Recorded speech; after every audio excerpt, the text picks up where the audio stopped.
Avant de commencer, il y a une question qui reste quand même toujours pendante dans cette relation entre la France et le Cameroun. C'est la question de l'UPC. Oui, c'est cette question de la mémoire dont nous parlons tout à l'heure. Je pense qu'elle ne fait pas peur à la France. C'est peut-être tout à l'heure un journaliste de préciser la pensée de la France sur cette question-là. J'ai dit tout à l'heure que beaucoup de travaux ont été faits. Moi, je sors d'une famille où cela se sait. Mon père était parmi ces personnes qui ont écrit des ouvrages sur cette question de l'UPC et du nationalisme. J'ai cru que vous alliez nous dire que vous sortez d'une famille où les gens ont été dans le maquis.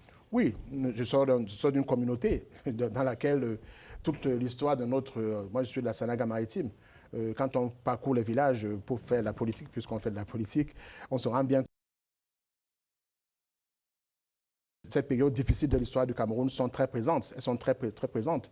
Donc, c'est quelque chose qui est fondamental. Je crois qu'il est important, il sera important, justement, la question sera naturellement posée, puisque j'ai dit que le Monde Afrique de ce jour, qui est sorti ces jours-ci, il y a des gens qui ont initié une pétition là-dessus, les journaux camerounais. Les travaux scientifiques sont très avancés aujourd'hui, qui permettent de voir que ce n'est plus une question qu'on peut éviter. Et je crois qu'elle pourrait être abordée sans problème. Et maintenant, c'est à la France de savoir jusqu'à quel niveau elle va s'avancer pour reconnaître ce qui s'est passé au Cameroun. Et là-bas, sur le terrain, dans ces communautés dont vous faites par ailleurs partie, il se manifeste parfois. Vous savez, à titre personnel, le nom que je porte est connu au Cameroun. Quand on était jeune, nos parents n'osaient même pas prononcer le nom de l'UPC. On disait en langue bassale les 3 lettres. Donc c'est pour dire simplement... Un nom à dormir dehors. Oui, c'est-à-dire que ça montrait très bien la profondeur du malaise dans le peuple bassa, dans le peuple bamileke aussi, il faut le dire. Donc c'est très important. C'est une question qui... je crois que avant le président Hollande, le Premier ministre Fillon avait semblé ne pas se souvenir de cette question-là. Le président Hollande est venu, il s'est souvenu de la question, il a avancé en disant qu'il va déclassifier les archives. Et même là, à l'époque, je suis passé dans une interview pour dire que même quand on va déclassifier les archives, on a vu des archives ouvertes dans d'autres pays. On a trouvé des documents qui ont disparu. On trouvera seulement des documents qui ne seront pas ouverts parce qu'il y a toujours des documents top secrets.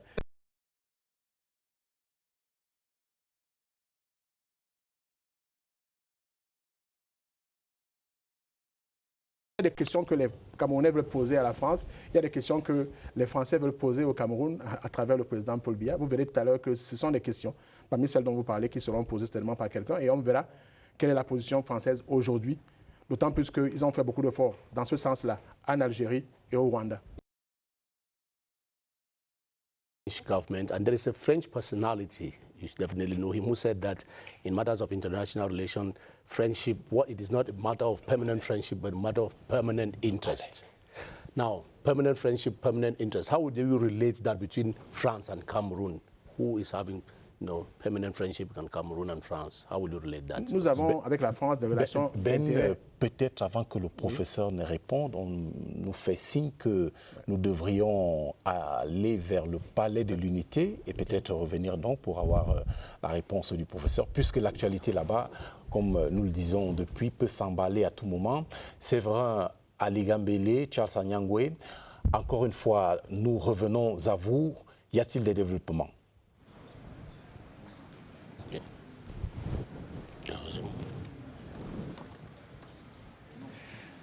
Il y a certainement des développements. C'est vrai qu'à l'instant, vous observez, les 2 pupitres sont encore vides.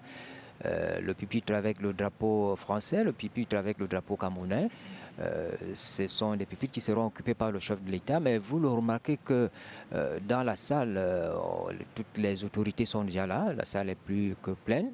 Ceux qui étaient à l'extérieur ont pris place. On a vu le Premier ministre chef du gouvernement, le ministre d'État, le secrétaire général, la présidente de la République. Et puis, peut-être avant d'intervenir, nous avons vu en préselect les médias se mouvoir, des caméramans qui prenaient position.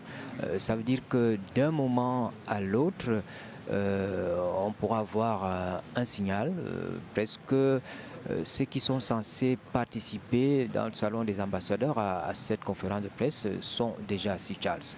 Yes, Ali Gambele, from the movements we have the indication that things will begin any moment from now.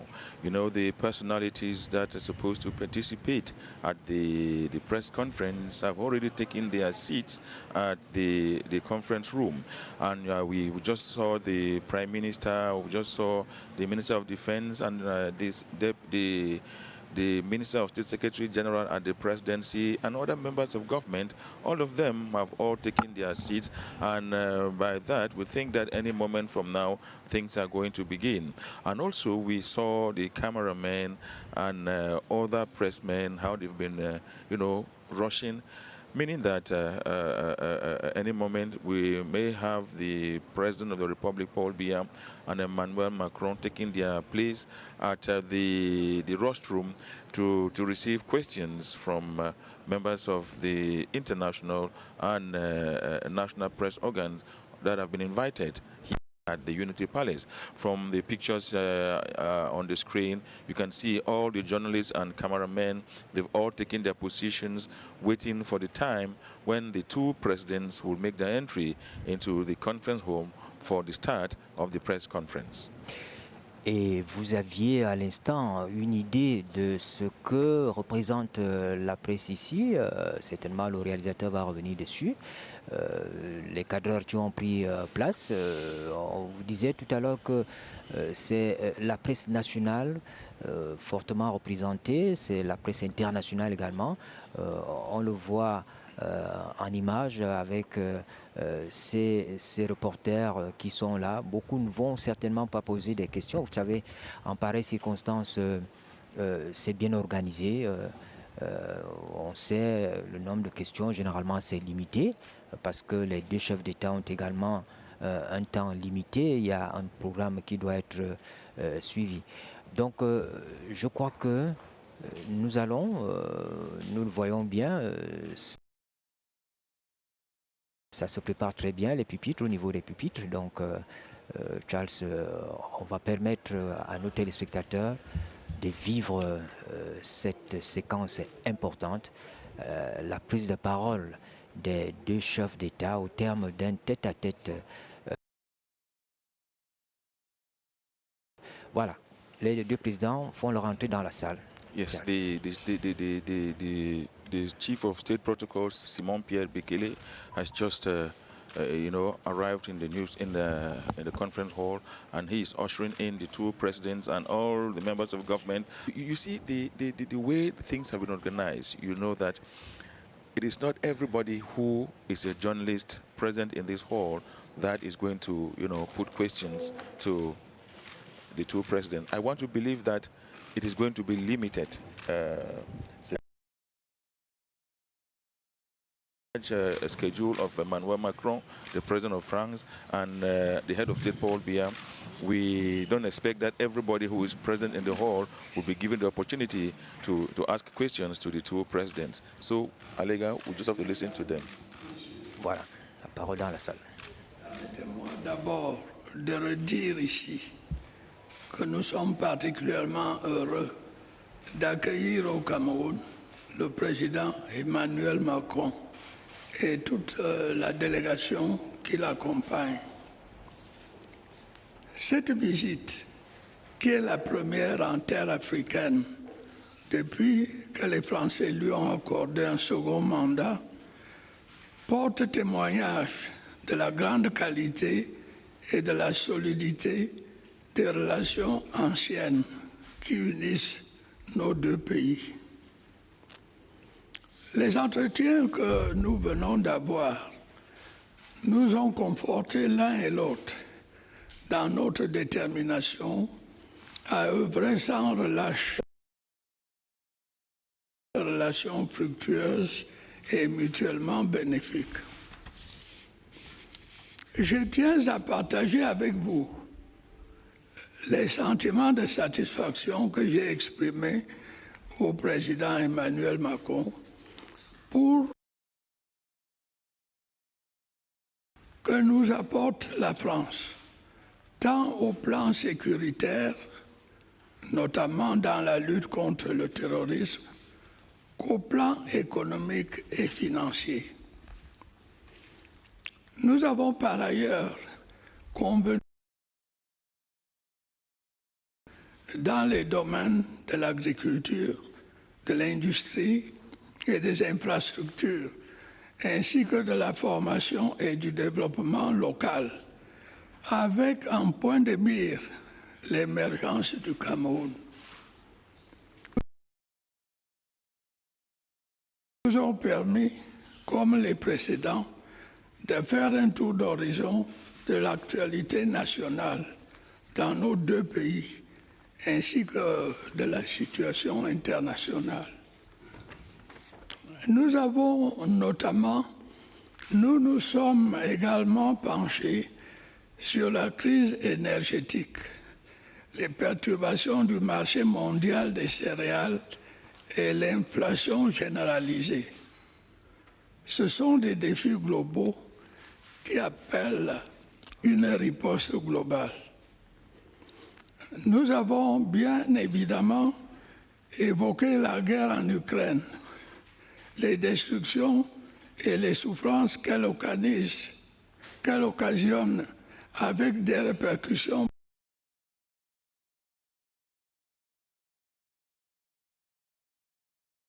Sommes d'avis que tout doit être fait pour arriver à une cessation rapide des hostilités. Pour cela, la logique de la confrontation doit céder le pas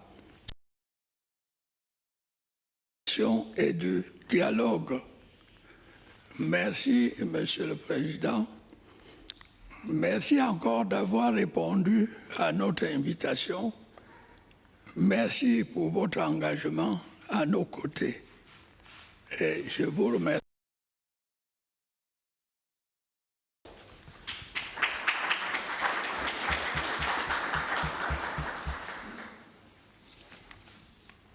Merci beaucoup, Monsieur le Président de la République. Président, Madame, Monsieur le Premier ministre, Mesdames et Messieurs les ministres, Mesdames et Messieurs les parlementaires, chers amis. Le bonheur qui est nôtre, ma délégation et moi-même, d'être parmi vous au Cameroun.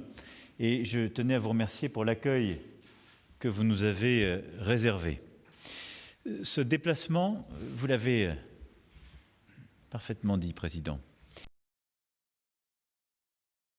Ça n'est pas un hasard, en effet, si j'ai choisi de venir dans votre pays pour la première étape de cette petite tournée africaine, la première depuis ma réélection.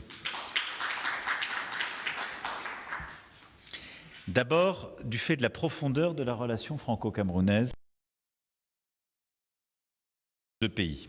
Ensuite, parce que le Cameroun est un partenaire stratégique en Afrique centrale, région avec laquelle je souhaite justement consacrer plus de temps lors de ce second quinquennat.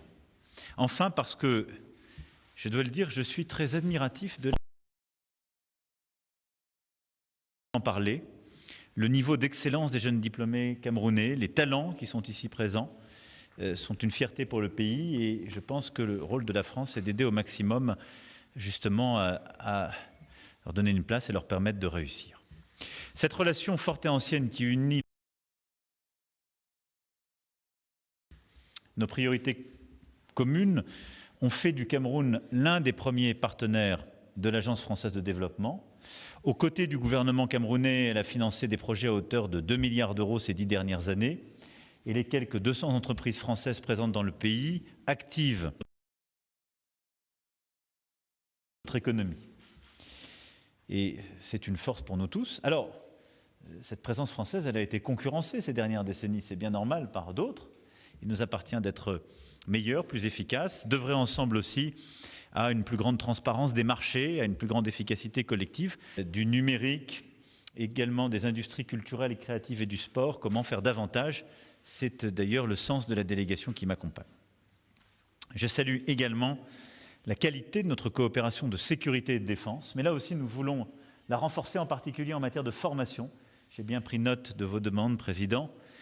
Et cette coopération, c'est celle qui nous permet d'agir contre le terrorisme dans le bassin du lac Tchad. Et nous avons ensemble évoqué évidemment cette situation, notre volonté de lutter contre le terrorisme, de le faire en lien avec tous les pays de la région qui sont touchés par ce phénomène, comme d'ailleurs la France, vous le savez, y est engagée depuis de nombreuses années. Nous avons également ensemble évoqué la situation de plusieurs pays de la région, notamment la République centrafricaine, et de notre préoccupation commune à l'égard des ingérences qui s'y font jour. Nous sommes également convenus avec le président Biya de continuer de travailler à l'approfondissement des liens entre nos deux pays sur plusieurs volets, et en particulier en matière de développement économique, des pistes et des secteurs sur lesquels nous voulons avancer, également en matière de paix, de prospérité, de stabilité. À cet égard, conformément à nos engagements, je tiens à renouveler, et nous en avons là aussi longuement parlé, le soutien de la France. Je demeure en effet convaincu, je l'ai dit au président, que la régionalisation constitue une réponse à la grave crise qui continue d'affecter le pays dans ces régions du nord-ouest et du sud-ouest. Et que c'est par ce processus politique, de dialogue, de réforme, d'occasion de retrouver plusieurs de nos délégations et plusieurs ministres pour avancer dans cette direction. La hausse du cours des matières premières, les difficultés d'approvisionnement dans un contexte d'inflation qui pour partie était due à une reprise non coordonnée mondiale liée au Covid-19, ce conflit met à l'épreuve directement nos économies et en particulier la vôtre. C'est pour faire face à ces conséquences, notamment en Afrique, que nous avons souhaité nous engager. Nous en avons d'ailleurs parlé il y a quelques semaines ensemble au téléphone. Mais dès le mois de mars, nous nous sommes engagés d'une part à aider à faire circuler les denrées alimentaires afin d'éviter que cette crise ne les touche et ne bloque la circulation et ne crée des situations de surstockage, mais permettre surtout de produire davantage dans les pays qui en ont besoin, en particulier les pays africains.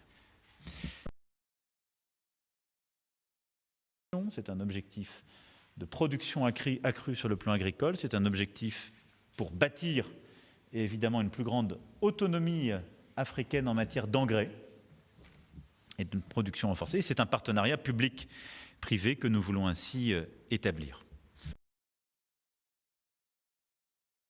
Au Cameroun est évidemment ancien, mais c'est une manière là de lui donner un nouveau jour, de le renforcer et de permettre de régler la crise qui est la nôtre, comme vous l'avez un instant dit, Président, par de la coopération. Coopération entre nos deux pays, coopération entre nos académiques, nos systèmes de formation, coopération entre nos systèmes publics et privés. Ce déplacement est également l'occasion pour moi de maintenir la dynamique créée par le nouveau sommet Afrique-France de Montpellier. En octobre dernier, en effet, j'avais été frappé par la vitalité, la vivacité des représentants de la société civile camerounaise qui avaient fait le déplacement. C'est pourquoi, en fin de journée, je me rendrai au village Club Noah pour écouter, échanger avec les nouvelles générations camerounaises et françaises sur la politique française en Afrique, la relation entre nos deux pays et nos jeunesses. Nous parlerons des enjeux de partenariat.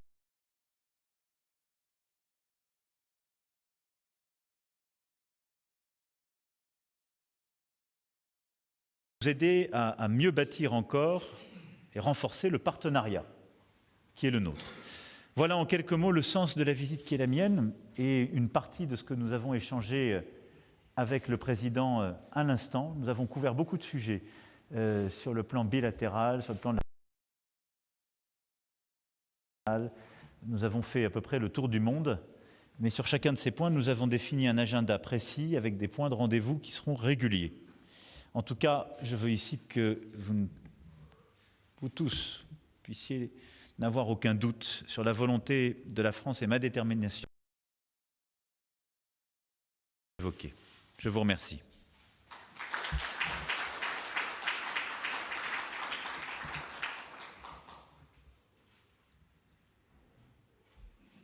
Merci. Bonjour, messieurs les chefs d'État. Sont témoins des concours financiers et de la qualité des matériels militaires que l'Occident apporte à l'Ukraine en guerre. Lorsque l'on sait que les pays africains en difficulté économique ou même en conflit, pareille assistance, Monsieur le Président, comment assumez-vous ces deux poids, deux mesures. Je vous remercie. D'abord, je pense qu'on dit souvent, quand j'écoute ou je lis, beaucoup... Et je ne ferai pas de comparaison excessive. En Ukraine, vous avez un pays souverain dont la souveraineté et l'intégrité territoriale a été violée par une agression unilatérale d'un pays voisin, la Russie. C'est comme ça qu'il faut le qualifier. C'est une guerre lancée par... Les règles qui sont les nôtres, la Charte des Nations Unies, les textes que nous avons signés, que la Russie d'ailleurs a également signés en tant que membre de l'OSCE, font qu'elle a violé à peu près tous ses engagements internationaux. Le choix qui a été fait par les Européens, premièrement, n'est en aucun cas français. Parce qu'il y a des pressions diplomatiques, je ne suis pas dupe. Mais enfin, il faut dire les choses, on vit mieux. Nous avons décidé de tout faire pour stopper cette guerre, comme l'a dit le président. Et je vous rappelle que moi-même, quelques jours avant, je suis allé en Russie et en Ukraine pour essayer de l'empêcher. Tout faire pour la stopper sans y participer. Ce faisant, que font les Européens? Ils sanctionnent la Russie pour bloquer son effort de guerre. Ils essaient, dans tous les cénacles internationaux, de l'isoler diplomatiquement. C'est là où nous avons besoin de vous, parce que sinon...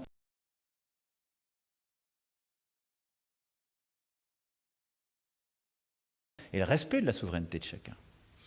Et enfin, nous aidons l'Ukraine à résister. Des aides économiques et financières, des aides prenant les réfugiés, des aides militaires en livrant du matériel.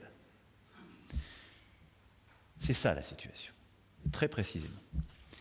Je ne vois pas sur le sol africain des pays qui soient dans une situation comparable, étant agressés par une puissance voisine où nous aurions à nous poser tel sujet. Par contre, je vois des pays qui ont pu être déstabilisés par le terrorisme. Ça, c'est tout à fait vrai. Et vous parlez là à un chef d'État qui a l'honneur d'être à la tête d'un pays qui s'est engagé ô combien. Mais je vous le dis avec beaucoup de clarté, monsieur, en Afrique, nous n'avons pas simplement livré des armes, nous avons envoyé des...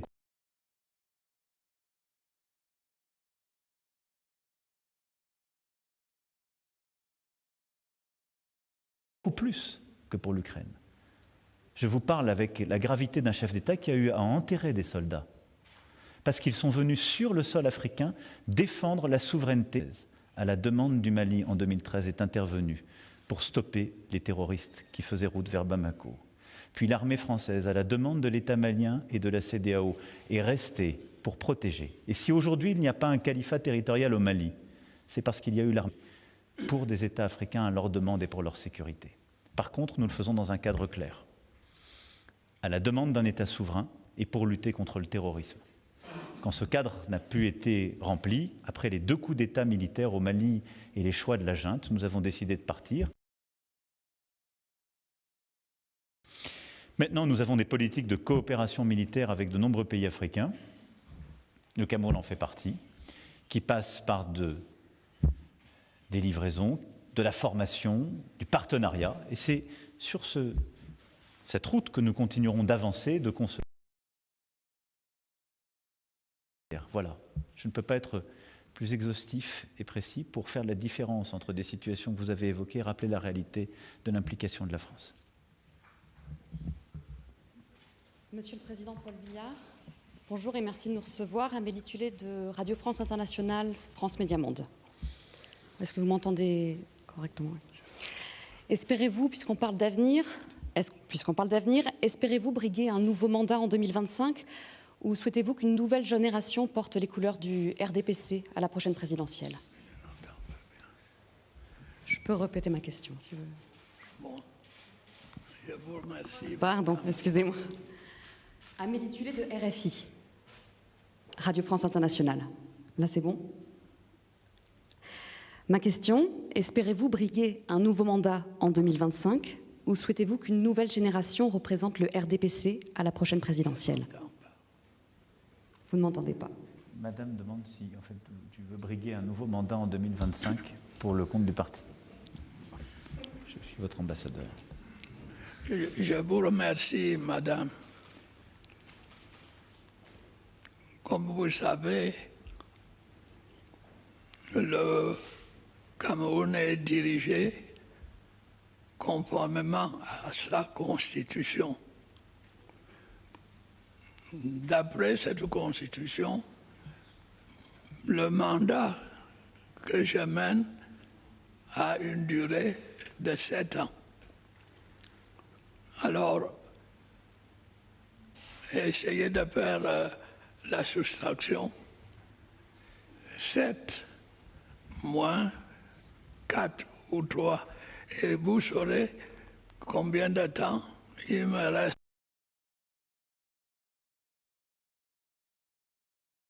Mais autrement, ça sera sûr.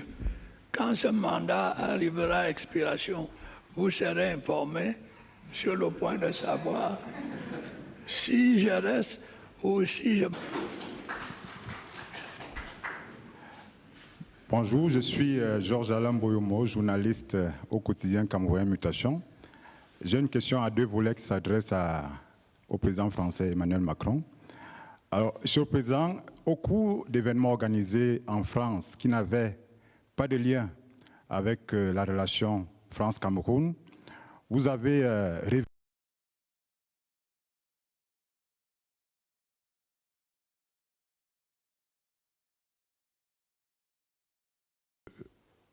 de donner votre opinion sur les droits de l'homme et la démocratie au Cameroun. Il faut noter que ces réactions sont faites sur un ton peu diplomatique. Donc, j'aimerais savoir si vous estimez que c'est la meilleure façon de réagir sur les droits de l'homme et la démocratie au Cameroun. Première question. Alors, si vous permettez, le second, Cameroun et la France ne sauraient s'encombrer de zones d'ombre ou alors... Il se trouve que la guerre de libération qui a été menée au Cameroun a laissé un souvenir des blessures et des souvenirs marqués des exactions, des crimes commis par l'armée française sur des Camerounais. Alors, des décennies plus tard, est-ce que vous êtes en mesure aujourd'hui d'en assumer la responsabilité? Je vous remercie. Merci beaucoup, monsieur. Sur votre première question, vous savez, la diaspora camerounaise en France fait partie de la richesse de notre relation. Il se trouve, parce que je pense que implicitement vous faites référence, cheminant dans le salon de l'agriculture en France, j'ai été interpellé. Je n'allais pas ne pas répondre. Et j'ai répondu la vérité. Je n'ai rien révélé du contenu. J'ai dit, on a des discussions très approfondies avec le président sur de la diaspora qui s'émeuvent de ce sujet et qui, à l'inverse, ne comprendraient pas une seule seconde. Que je puisse leur dire, vous savez, je passe de longues heures avec le président Biya où on se parle au téléphone, mais nous ne parlons pas des sujets qui fâchent. On parle de manière exigeante des sujets qui nous concernent et on essaie de digue que nous avons. Sur ce qui est de notre passé commun, nous avons ce passé, des historiens se sont penchés sur ce passé.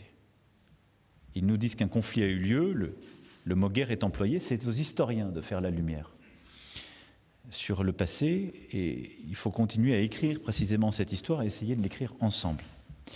C'est pourquoi ce que je souhaite, cela conjoint, très précisément.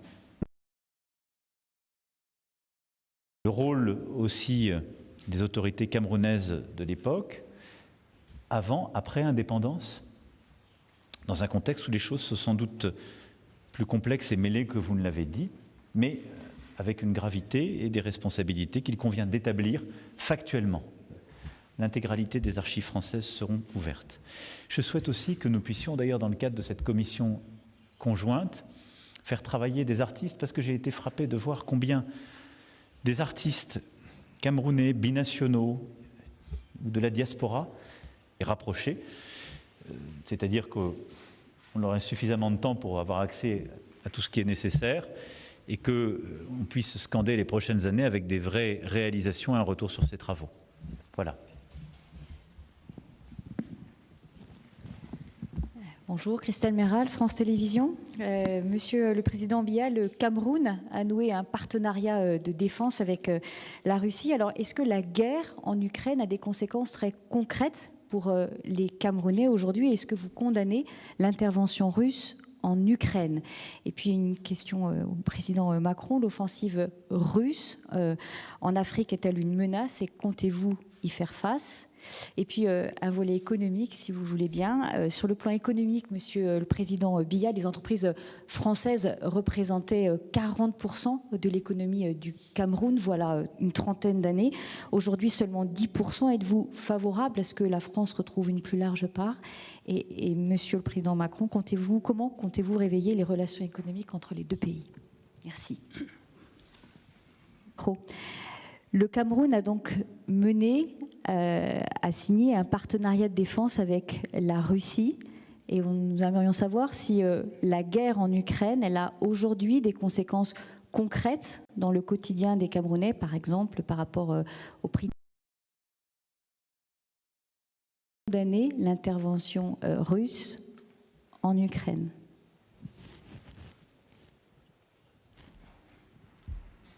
Je n'ai toujours pas bien entendu la question.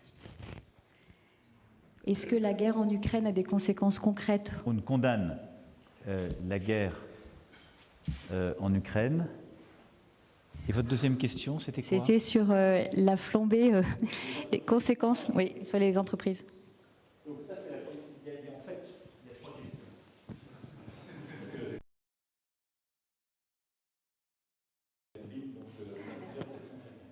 Donc, tu as une question sur l'accord, le partenariat militaire entre la Russie et le Cameroun. Est-ce que le Cameroun condamne la guerre? La conséquence de la flambée des prix sur la population camerounaise? Et il y a deux. Eh bien, madame, le Cameroun entretient des relations diplomatiques avec la France, bien sûr, mais aussi avec beaucoup d'autres pays. Et nous avons signé avec ce pays le voyage de mon n'avait pas de rapport avec la situation de la guerre en Ukraine. Nous avons l'habitude de signer des accords de ce genre. Et en Afrique, il y a avec la Russie. Donc, c'était un acte dans la routine des relations diplomatiques entre nos deux pays. On a pensé que peut-être on allait apporter un concours à la Russie, je crois, qu'elle n'a pas besoin de l'apport du Cameroun. Il s'agissait simplement de renouveler l'accord préexistant, appelé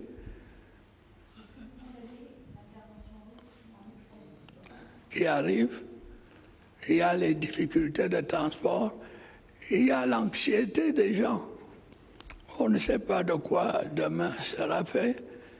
Le Cameroun fera ce qui est en son pouvoir pour répondre à votre attente. Merci. Sur les deux questions que vous m'avez posées, la première, 2 présences russes en Afrique. Il y a une diplomatie russe depuis des décennies, qui d'ailleurs est reflétée par ce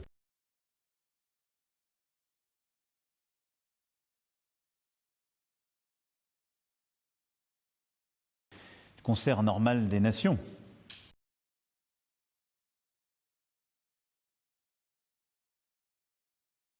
Économique, souvent militaire, avec plusieurs pays d'Afrique.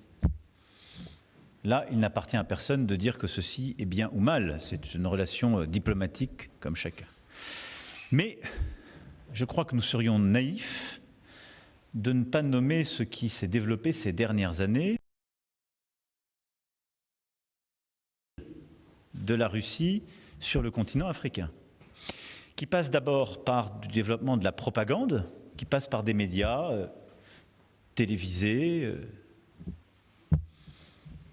J'ai du mal à parler de journalisme parce que je vous respecte trop. Russia Today, Sputnik, que nous venons d'interdire en Europe et dont nous savons combien elle diffuse des fausses informations sur le sol africain. Et elle a complété son offre diplomatique par l'intervention de milices Wagner. Et en particulier, ce que nous avons vu ces dernières années est très préoccupant, parce que ce ne sont pas des coopérations classiques. À ce moment-là, c'est la Russie qui décide, par le truchement de milices, de venir en soutien, soit qui décident de ne pas gérer leurs problèmes de manière politique, mais de les mettre aucune légitimité politique, pour leur dire « nous vous apportons sécurité et protection à vous, pas à votre peuple, à vous », en échange d'une influence russe et d'une captation des matières premières, avec souvent des exactions qui sont d'ailleurs documentées par la Commission des droits de l'homme des Nations Unies. Et donc, cette présence russe, hybride, qui passe par la désinformation, par les milices, par, du coup, de nouvelles formes que j'ai du mal à qualifier de coopération, mais donc de complicité avec des pouvoirs politiques affaiblis, voire totalement. Et je pense que c'est d'abord une préoccupation pour le continent africain. Fera tout pour que, d'abord, il y ait une liberté offerte à tous les pays d'avoir tous les liens diplomatiques et de défendre l'intérêt de leur peuple. C'est la base de ce que nous faisons les uns et les autres. Et c'est ouvert. Et donc, d'autres pays, d'autres entreprises sont venues sur ce théâtre pour proposer. Et donc, c'est que nous avons été moins bons que d'autres. Je pense que c'est bon la concurrence, c'est moins bon quand ça n'est pas la qualité de l'offre qui gagne, mais qu'il y a des choses qui se passent à côté. On a tous connu ça. La présent, encore plus parce que c'est un des enjeux clés, qu'on soit plus présent sur les industries culturelles et créatives, le sport, le numérique, l'entrepreneuriat. Et je pense qu'il y a un énorme défi au Cameroun, mais comme partout en Afrique, qui est de réussir à sortir une grande partie de l'économie, et en particulier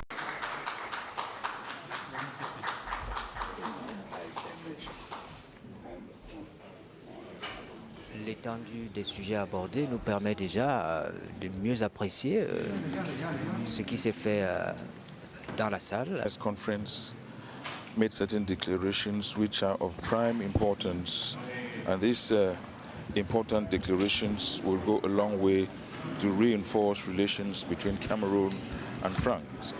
The head of state, President Paul Biya, talked about the issue. It will be of mutual, it will be beneficial mutually to the two countries. And so you see, he tried to give a panoramic view of all what was discussed. The head of state, President Paul Biya, talked about the issue. It will be of mutual benefit. Cameroon, he said Cameroon is a strategic partner, and he admires the youth of Cameroon, and then he appreciated the talents that Cameroonian youths have. And so he talked about the cooperation, that is, they should reinforce. La première dame était bien là, Madame Chantal Biya. La prochaine étape, c'est le déjeuner offert, déjeuner restaurant offert par le président de la République à ses hôtes. Mais dans le fond des sujets, je crois que l'opinion est aujourd'hui sont véritablement orientées vers le futur. Il s'agit de la reconnaissance du passé, il s'agit des questions liées à la politique, notamment la décentralisation. La France a dit soutenir. On a semblé aussi, en écoutant les deux chefs d'État, comprendre les préoccupations, les points de ressemblance, les points de rencontre entre les deux chefs d'État. C'est notamment la situation sur le plan international. On a aussi écouté les deux chefs d'État, et donc il y a beaucoup à dire. Alors, Romuald, Benmeno, vous reprenez l'antenne. Nous, on va continuer à suivre le déjeuner en interne, et peut-être que dès que le signal sera donné, on va français. Vous allez retrouver, notamment à l'extérieur de ce bâtiment, Joseph Clément Omba et Achunienti, qui vont nous permettre de vivre ce moment. À vous. Merci Séverin Alegambele, merci également à Macron. Mais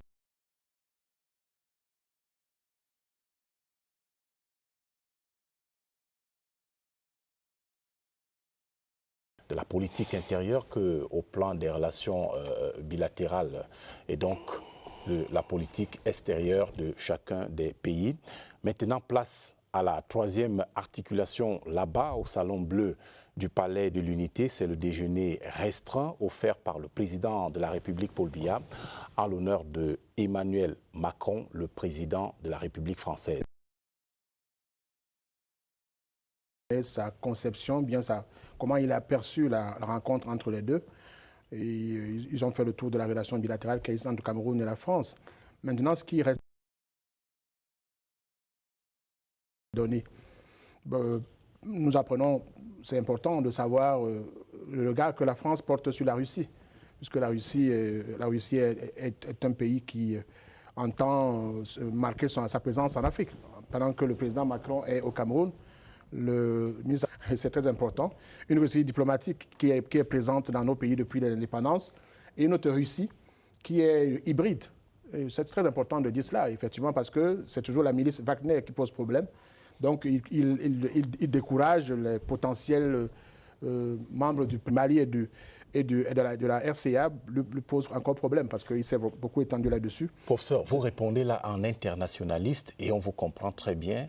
Pouvez-vous réagir en camerounais sur ce que vous retenez de la sortie du chef de l'État, Paul Biya? Qui se fréquentent, qui s'aiment, qui ont une longue histoire, des rapports normaux qui existent. Et là, il y a des domaines aujourd'hui où chaque chef d'État ne veut pas qu'on entre dans son périmètre. Il y a par exemple la question qui a été posée au président camerounais. Il a semblé expliquer à sa personne, par exemple, quand on lui pose la question sur la succession, il répond ne veut pas qu'on entre dans son périmètre. Il y a par exemple la question qui a été posée au président camerounais. Il a semblé expliquer. Fut-il un partenaire aussi important que la France? Merci, professeur Emmanuel. Maybe to be back again not too long from now.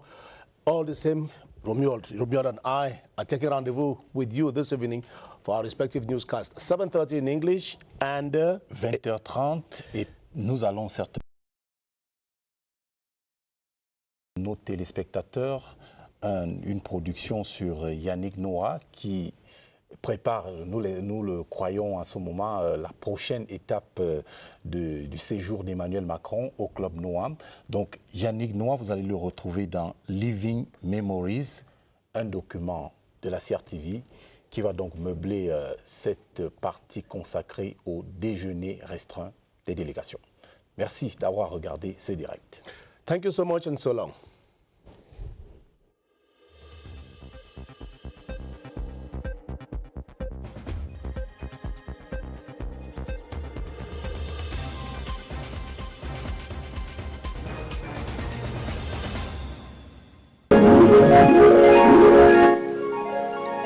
CRTV News, ici, toute l'info.